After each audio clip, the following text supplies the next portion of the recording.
bienvenue dans votre chaîne Calls. Aujourd'hui, j'aimerais qu'on explore un sujet souvent négligé, la face cachée de l'aide internationale aux pays en développement. Sur le papier, l'aide internationale semble formidable. Des pays riches qui soutiennent ceux dans le besoin difficile de ne pas y voir un geste positif, non? Mais il y a un côté plus sombre, dont on parle rarement. Décryptons cela ensemble. Premièrement, l'aide n'est pas toujours gratuite. Souvent, elle est liée à des conditions spécifiques, des réformes économiques ou des changements politiques, par exemple. Cela peut parfois entraîner une perte de souveraineté pour le pays bénéficiaire, qui devient dépendant des objectifs du pays donateur. Ensuite, il y a le problème de la corruption.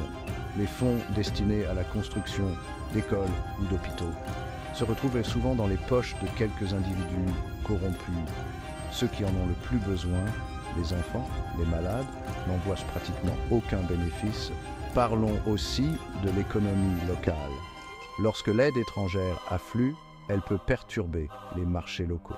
Les agriculteurs et les entreprises locales ne peuvent pas rivaliser avec des produits gratuits ou subventionnés. À long terme, cela peut aggraver la pauvreté. Mais tout n'est pas si sombre. Certaines organisations font les choses correctement en se concentrant sur le développement durable, en responsabilisant les communautés locales et en garantissant la transparence. Alors, quelle est la conclusion? L'aide internationale a ses avantages et ses inconvénients.